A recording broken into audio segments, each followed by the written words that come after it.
Our next speaker is Nicolas Chow, joining us online, Director of Sustainability for Europe, the Middle East and Africa at Plug and Play Tech Center, together with Mr. Uranik Begu, who is with us here today.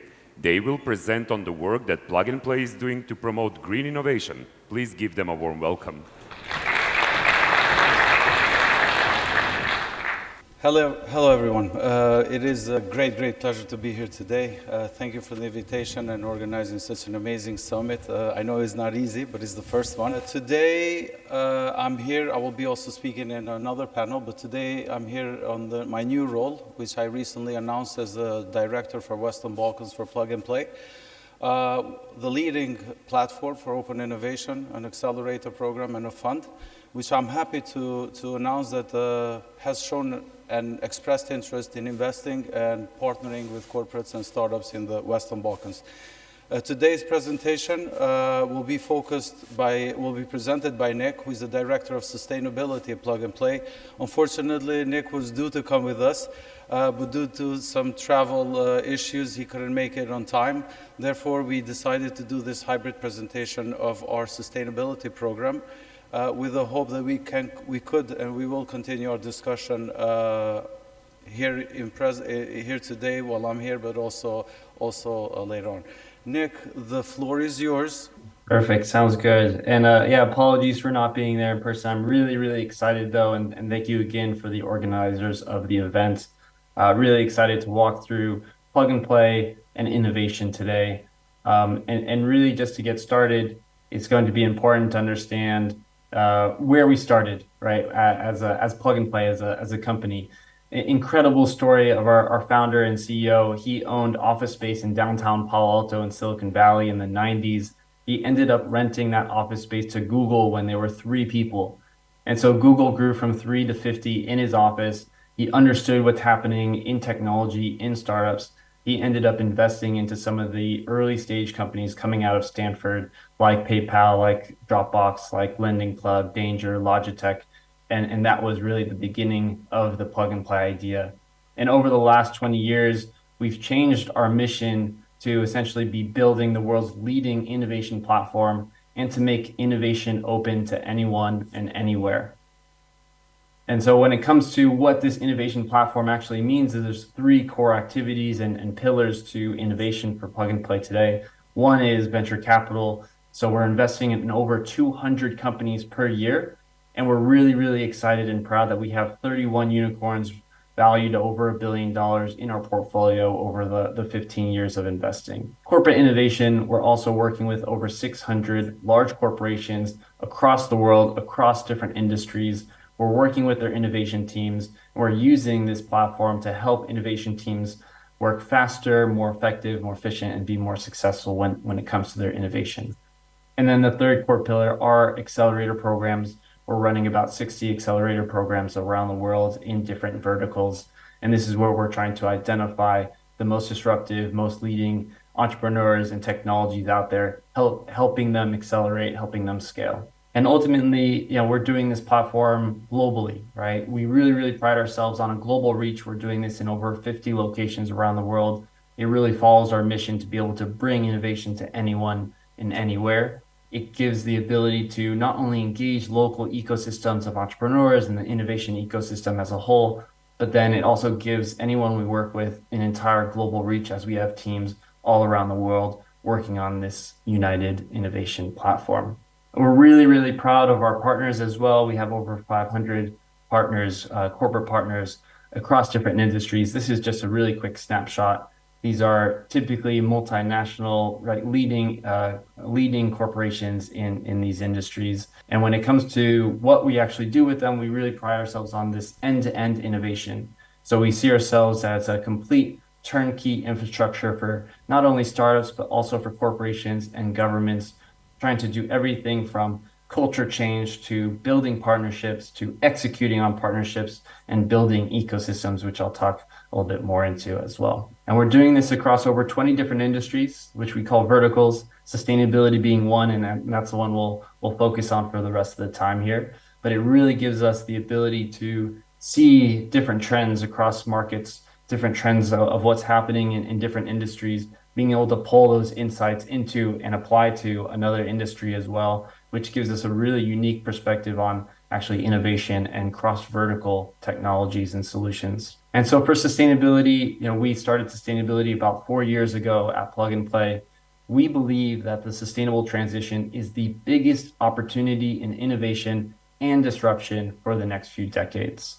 And so we have a dedicated team now all around sustainability. And why is that, right? Typically, we think of the innovator's dilemma. We see these large corporations, industry leaders reaching maturity. They're at the top of the industry. But as new paradigm shifts come in, there is a decline in terms of their business. They can't keep doing what they've been doing over the last 20, 30, 40, 50 years. So what got you here won't necessarily get you there. And really, when you think about it, that cost of inaction, of not switching, not adapting to that new paradigm shift, that cost of inaction for industry leaders is increasing. We're seeing more disruption in industries. We're seeing regulation and customer demands impacting profits. We're also seeing huge reputational risk when it comes to not reaching some of these scientific goals, and ultimately reputational risk of inaction. At the end of the day, inaction will not necessarily be tolerated. And so what we really see is as these shifts happen, and specifically in sustainability, these shifts are happening right now. Innovation is that key to make sure that you're switching from one paradigm shift to another. So the way that we see innovation is as a competitive advantage, especially in the sustainable transition. Innovation as an advantage as a company goes right beside your offering, whether it's your product or your operations, whether it's your quality and your cost. Innovation is that thing that's going to allow you to compete in the next 30 years, in the next 10 years as well. So we really see innovation as an advantage that companies need to be putting right beside the other two. And so when it comes to our work in sustainability, we're really excited to be working with over 30 corporate partners who also understand this and have made sustainability really key part of their innovation journey. And so you could see we work across industry. I'll get to some of the themes in a little bit, but we're quite excited. We have 8 different hubs, 34 investments. We're working with over 7,000 startups, and we have a growing team. And we're also, as Plug and Play, as an investor, we are committing more of our own capital as well as an investor into sustainability, into the leading technologies that are going to aid and disrupt some of these industries. So you can see this is just in the last 3 years, we've invested in 34 companies.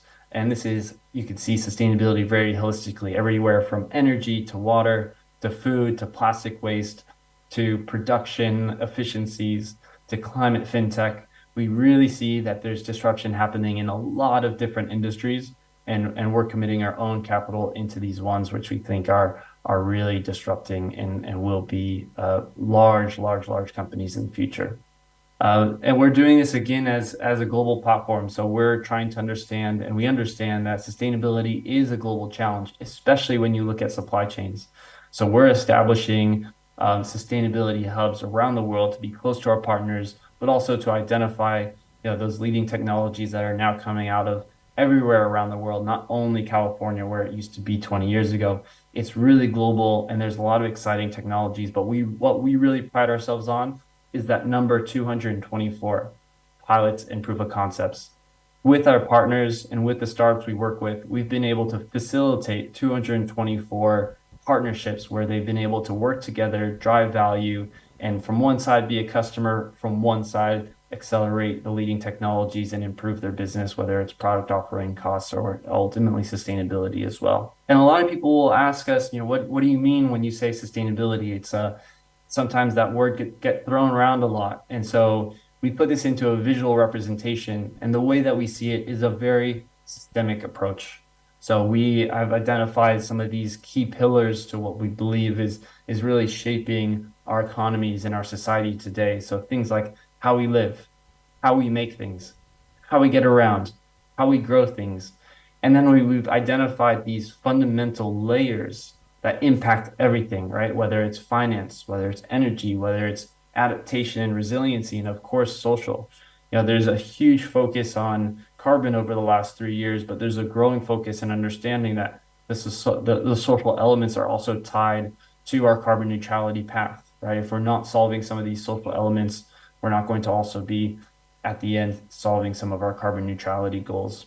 And when it comes to the actual practical view of what innovation looks like, we are helping companies who are just getting started with innovation, all the way to companies who have been innovating for the last 10 years and working with 20 companies per year.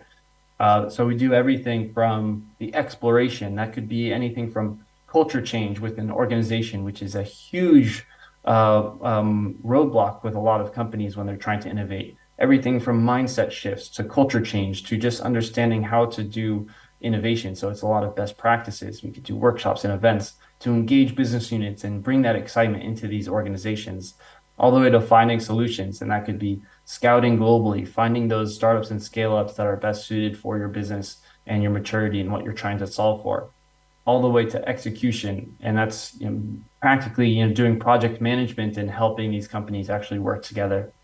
And then one of the most important things is the one below, is ecosystem building, specifically in sustainability and in innovation. Having an entire ecosystem evolve and mature together is really important. So we're ecosystem builders at the same time, just as much as we are working individually with a lot of large corporations. We do this through our programs, we do this through events, we do this through networking. We want to bring people together around innovation and sustainability. And so just a really quick, some case studies to highlight like what this looks like. What do we mean? What are the results? This is an example with Daimler, one of our long-term partners. We've worked with them on software solutions. So the first one is Circular, working with them on understanding how do you measure the CO2 in your Scope 3 supply chain.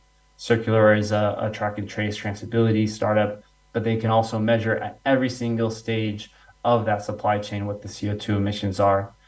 All the way to the middle one, which is around new materials. How can you actually create a new material from CO2 and being used in the automotive sector, which is that middle one. And then the third one is around circular economy. How can you leverage plastic waste to create a high value product that can actually be implemented into the vehicle as automotive parts? And so we work individually with corporations on different innovation, and it could look something like this. But we can also create an innovation hub, which is a lot more around that ecosystem building, where we can have a unified mission in an area and be very strategic on how do we foster a hub of innovation. In this case, it was with the Alliance to End Plastic Waste, a group of about 50 companies across the plastics value chain. We were engaging with the entire value chain, so not even in industry, but an entire value chain of chemical companies, plastic companies, waste managers, bottling companies, packaging companies, and we were helping them with their innovation. And we facilitated over 160 proof of concepts and pilots with the entire plastics value chain, at the same time accelerating startups in the region that are trying to solve the plastics waste challenge. And this is really just where we're starting. I'm going to pass it back to Uranik to also talk about what we want to do in the region, because we're quite excited to make sustainability as big as possible. So Uranik, I'm going to pass it back to you to wrap us up. Thank you so much, Nick. And I know time is a big constraint here, but I really want to give a big applause to Nick and for the presentation, but also the opportunities presented today. We are really, really happy to have Plug and Play in the region now. I will be here during the day. I'm looking forward to meeting some of the corporates, but also startups, government representatives. I know we will be back next year with some amazing innovation from our programs in the next ESG Summit. Enjoy the rest of your day. I will be talking on the panel a little bit longer later. So thank you with that, and thank you for listening. So thank you, everyone. Enjoy the rest of the event.